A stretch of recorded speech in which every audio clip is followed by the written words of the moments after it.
अस्सलाम वालेकुम मेरे प्यारे दोस्तों, कैसे हैं आप सब लोग। उम्मीद करता हूं कि आप सब लोग अपनी खुशहाल ज़िंदगी गुजार रहे होंगे और अल्लाह ताला आप सब की जायज़ तमन्नाओं को कबूल अता फ़रमाए और हमें अपने हिफ्ज़ व अमान में रखे। तो दोस्तों, एक बार फिर से मैं आप सबका स्वागत करता हूं मेरे इस यूट्यूब चैनल पर, जिसका कि नाम है वे टू इस्लाम। तो दोस्तों, आज जो वीडियो मैं आपके सामने लेके आया हूँ, ये वीडियो बहुत ही अच्छी वीडियो है और ये वीडियो जो है हमारे प्यारे नबी आप सल्लल्लाहु ताला अलैहि वसल्लम के बचपन के बकरियों को चराने का बहुत ही खूबसूरत वाक़या है। दोस्तों, इस वाक़ये को पूरा जानने के लिए प्लीज़ मेरे इस वीडियो को आप लोग आखिरी तक ज़रूर देखिएगा और अगर आपको यह वीडियो ज़रा भी पसंद आए तो प्लीज़ मेरे इस वीडियो को लाइक, सब्सक्राइब एंड शेयर ज़रूर कीजिएगा। तो चलिए दोस्तों, मैं वीडियो को शुरू करते हैं। शुरू करता हूँ अल्लाह के नाम से जो बड़ा ही मेहरबान है। तो प्यारे दोस्तों, हज़रत हलीमा सादिया रज़ी अल्लाह ताला अन्हा, जिन्होंने अल्लाह के पैगंबर हज़रत मोहम्मद मुस्तफ़ा सल्लल्लाहु ताला अलैहि वसल्लम के बचपन में परवरिश की, जो कि आपकी ताई मुबारिका भी हैं, यानी आपकी रज़ाई वाली दाई भी हैं। हज़रत हलीमा सादिया रज़ी अल्लाह ताला अन्हा फरमाती हैं कि जब से मोहम्मद मेरी ज़िंदगी में आया, तो उनकी बरकतों से मेरी तो ज़िंदगी ही बदल गई। आपकी बरकतें इतनी थी कि जिनको देखकर हमने मोहम्मद का नाम ही बरकत वाला बच्चा रख दिया।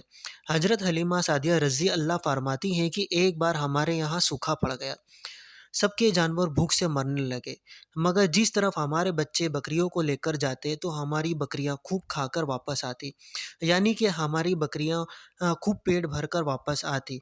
ये देखकर गांव वाले अपने बच्चों को डांट कर कहने लगे कि जिस तरफ हलीमा सादिया की बकरियां चरने जाती हैं, वहां पर तुम लोग क्यों नहीं जाते हो। उसके बाद गांव वालों के दूसरे बच्चे भी अपनी बकरियां हजरत हलीमा सादिया की बकरियों के साथ ले जाने लगे, यानी कि अब गाँव वालों की और हज़रत हलीमा सादिया की बकरियाँ अब साथ-साथ चरने लगी। मगर ये देखकर गाँव वाले हैरान रह गए कि हलीमा की बकरियों का पेट तो भर रहा है और बाकी की बकरियाँ भूखी रह रही हैं। ये सब देखकर हज़रत हलीमा सादिया रज़ी अल्लाह कहती है कि ये सब बरकतें आमना की लाल की है। ये सारी बरकतें मोहम्मद की है और यही नहीं, हज़रत हलीमा सादिया रज़ी अल्लाह ताला अन्हा कहती हैं कि गाँव में जब भी किसी की बकरी बीमार हो जाती, तो वो गाँव वाले उस बकरी को हमारे पास ले आते और मोहम्मद का नन्हा सा हाथ बीमार बकरी पर फेरवाते, तो वो बकरी फ़ौरन ठीक हो जाती। और यही नहीं, अगर गाँव में कोई बच्चा बीमार हो जाता, तो उस बीमार बच्चे पर मोहम्मद का नन्हा सा हाथ फेर देते, तो वो बच्चा भी फ़ौरन ठीक हो जाता। प्यारे दोस्तों, जब अल्लाह के पैगंबर हज़रत मोहम्मद मुस्तफ़ा सल्लल्लाहु ताला अलैहि वसल्लम जब हज़रत हलीमा सादिया के पास में परवरिश पा रहे थे और जब आपकी उम्र मुबारिका 3 साल की हो गई थी, तो एक दिन हलीमा सादिया की सगी बेटी अपनी माँ से कहने लगी, यानी कि आप सल्लल्लाहु ताला अलैहि वसल्लम की मुँह बोली बहन अपनी माँ हलीमा सादिया से कहने लगी कि जब मैं बकरियाँ चराने जाती हूँ, तो मेरा वहाँ भाई मोहम्मद के बगैर दिल नहीं लगता। तो आप मेरा एक काम करें, जब मैं बकरियाँ चराने जाऊँ तो मेरे साथ भाई मोहम्मद को भी भेज दो। ये सुनकर हज़रत सादिया रज़ी अल्लाह ताला अन्हा कहने लगी कि नहीं बेटी, अभी मोहम्मद बहुत छोटा है, अभी ये बहुत नर्म नाज़ुक है, कहीं धूप लग गई तो देखो कितना हसीन और मुबारक चेहरा है, मैं इसको तकलीफ़ नहीं दे सकती। ये तो मेरा शहज़ादा है, अगर मोहम्मद के पाँव में कोई पत्थर चुभ गया जाए, अगर जंगल में जाते हुए मोहम्मद के पैरों में काँटा चुभ जाए तो अभी ये बहुत छोटा है, इसलिए मैं इसको तुम्हारे साथ जंगल में नहीं भेज सकती। जंगल में जानवर इसको तकलीफ़ पहुँचाएँगे, जंगल में जानवर इसको मशक्कत में डाल देंगे। ये सुनकर हज़रत हलीमा सादिया की बेटी कहने लगी, "ए माँ, तुम धूप की बात करती हो? जब भी मैं कभी भाई मोहम्मद के साथ बाहर जाती हूँ, तो आसमान से बादल आकर हम पर साया करते हैं। और ए माँ, तू जंगल के जानवरों की बात करती हो, तो सुनो, जंगल में के जानवर भाई मोहम्मद के मुंह को चूमते हैं, जानवर तो उसको सजदा करते हैं। और यही नहीं, जब भी हम भाई मोहम्मद के साथ बकरियां चराने जाते हैं, तो हमारे से सारे काम आसान हो जाते हैं, हमारी बकरियां भी इधर उधर नहीं जाती। जब हलीमा सादिया की बेटी बार बार जिद करने लगी, तो हजरत हलीमा सादिया ने इजाज़त दे दी। उसके बाद दूसरे दिन अल्लाह के पैगंबर हज़रत मोहम्मद मुस्तफ़ा सल्लल्लाहु ताला अलैहि वसल्लम अपनी बहन के साथ बकरियाँ चराने के लिए निकल पड़े। आसमान से एक बादल का टुकड़ा आप पर साया किए हुआ था। इस तरह आप 4-5 दिन अपनी मुँह बोली बहन के साथ बकरियाँ चराने जाते रहे। एक दिन हज़रत हलीमा सादिया रज़ी अल्लाह ताला अन्हु ने आप सल्लल्लाहु ताला अलैहि वसल्लम को रोक दिया और कहने लगी, "बेटे मोहम्मद, आज के बाद तुम बकरियाँ चराने नहीं जाओगे, क्योंकि अब मैं तुम्हें और तकलीफ़ नहीं दे सकती। ए मेरे बेटे, मुझे तुमसे बहुत मोहब्बत है। एक तो मुझे तुम्हारी ये दूरी बर्दाश्त नहीं होती और तुम मेरे पास बहुत ही अजीज अमानत हो, इसलिए तुम अब से बकरियाँ चराने नहीं जाओगे, तुम अब घर में ही रहोगे। इसी तरह से हज़रत हलीमा सादिया ने हज़रत मोहम्मद सल्लल्लाहु ताला अलैहि वसल्लम को बकरियाँ चराने से रोक दिया। फिर आप अपनी बहन के साथ एक दिन नहीं गए, उसके बाद दूसरे दिन भी नहीं गए। इस तरह से आप 3 दिन तक जंगल में बकरियाँ चराने नहीं गए। तो तीसरे दिन हज़रत हलीमा सादिया ने देखा कि उनका बेटा रोता हुआ घर आया। यह देखकर दाई हलीमा ने पूछा, "बेटा, क्यों रो रहे हो?"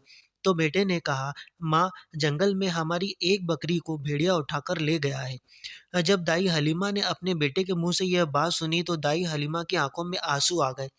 जब अल्लाह के पैगंबर मोहम्मद हज़रत मोहम्मद सल्लल्लाहु ताला अलैहि वसल्लम ने अपनी माँ हज़रत हलीमा सादिया की आँखों में आँसू देखे तो आप सल्लल्लाहु ताला अलैहि वसल्लम की आँखों में भी आँसू बहने लगे। क्योंकि आपका दिल बचपन से ही बड़ा नरम था। किसी का भी दुःख आपसे बर्दाश्त नहीं होता था और दाई हलीमा तो आपकी वालिदा मोहतरमा थी।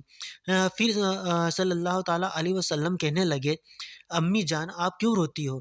हलीमा सादिया कहने लगी, बेटा मोहम्मद, हमारी एक बकरी को भेड़िया उठाकर ले गया है। पता नहीं अब वो हमारी बकरी के साथ क्या करेगा। तो ये सुनकर अल्लाह के प्यारे नबी सल्लल्लाहु ताला अलैहि वसल्लम ने फरमाया, "अम्मी जान, आप रोना बंद कर दो। हम हमारी बकरी को अभी वापस लेकर आते हैं।" ये बात सुनकर अम्मा हलीमा सादिया कहने लगी, "नहीं मेरे बेटे, आप जंगल में मत जाना। भेड़िए खतरनाक होते हैं, वो कहीं पर आपको नुकसान ना पहुँचा दे।" इसी तरह दाई हलीमा मना करती रहीं और लेकिन आप सल्लल्लाहु ताला अलैहि वसल्लम नहीं माने और कहने लगे, "नहीं अम्मा, हम अभी के अभी हमारी बकरी को लाते हैं।" उसके बाद अल्लाह के पैगंबर हज़रत मोहम्मद मुस्तफ़ा सल्लल्लाहु ताला अलैहि वसल्लम बकरी की तलाश में जंगल पहुँच गए और एक सदा लगाई। सदा दी आपने, "ए साकीना सहरा, इधर आओ, मेरी अम्मी की बकरी ले गया है कौन? बतलाओ।" सदा सुनते ही सारे भेड़िए जानवर और सब आए। झुकाकर सर सबने सलामी दी, अदब उनका बजा लाए। "ए जंगल के जानवरों, मेरी अम्मा हलीमा की बकरी वापस कर दो।" बस आप सल्लल्लाहु ताला अलैहि वसल्लम का इतना ही फरमाना था कि जंगल के तमाम जानवर बकरी को साथ लेकर दौड़ते हुए आए और उनके कदमों में झुककर सलामी देने लगे। इतना कहकर वो भेड़िए आप के कदमों में बैठ गए और निहायत ही अदब के साथ कहने लग गए, "ए अल्लाह के नबी, आप पर हमारी जान कुर्बान।"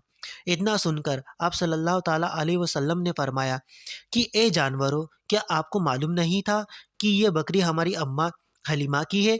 बताओ, तुमने हमारी अम्मा को तकलीफ़ क्यों दी? क्या आपको मालूम है हमारी अम्मा अभी भी रो रही है? आपने क्यों हमारी अम्मा की बकरी को उठाया?"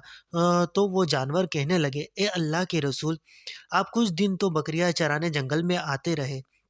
उस वक़्त हम छुप-छुप कर आपके हुस्न का दीदार करते रहे और देखते थे कि इस कायनात के बनाने वाले ने अपना महबूब कैसा बनाया है। ए अल्लाह के रसूल, बाद में आपने जंगल में आना ही बंद कर दिया। 3 दिन गुज़र गए, आप जंगल में तशरीफ़ ना लाए, तो यह देखकर हम सब ने यही सोच लिया, पकड़ लो एक बकरी को, आप फिर तशरीफ़ लाएँगे। इसी तरह से हम सब आपका दीदार कर पाएँगे। कि अगर दोबारा अल्लाह के रसूल सल्लल्लाहु ताला अलैहि वसल्लम का दीदार करना है, तो हलीमा की बकरी को उठा लो। मोहम्मद उस बकरी को छुड़ाने ज़रूर आएँगे, क्योंकि वो अपनी माँ को रोता हुआ नहीं देख पाएँगे और इस तरह से हमारा दीदार मुस्तफ़ा होगा। और वो जानवर कहने लगे, "ए अल्लाह के रसूल, आप पर हमारी जान कुर्बान। बहाना तो इस बकरी का था, हमारा मकसद सिर्फ़ आपका दीदार करना था, इसलिए हमने आपकी अम्मा की इस बकरी को निशाना बनाया।" तो प्यारे दोस्तों, आपने देखा मोहब्बत के इस नज़ारे को। इन जानवरों में जो शेर जो खूंखार माना जाता है वो भी शामिल था और भेड़िए जो खूंखार माने जाते हैं वो भी शामिल था।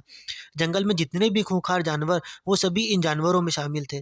प्यारे दोस्तों, अगर भेड़िया किसी बकरी को उठा ले जाता है तो उसे छोड़ता नहीं है और अपनी खुराक बना लेता है। लेकिन आप यहाँ पर इस मोहब्बत को देखिए कि जानवर भी जिसको सजदा करते हैं, ऐसे हमारे प्यारे नबी सल्लल्लाहु ताला अलैहि वसल्लम हैं। प्यारे दोस्तों, उम्मीद करता हूँ कि आपको आज का यह वाक़या बहुत ही पसंद आया होगा। अगर दोस्तों आपको यह ज़रा भी पसंद आया हो तो प्लीज़ इसको लाइक, सब्सक्राइब से शेयर ज़रूर कीजिएगा। तो दोस्तों मिलते हैं अगली वीडियो में, तब तक के लिए अल्लाह हाफ़िज़।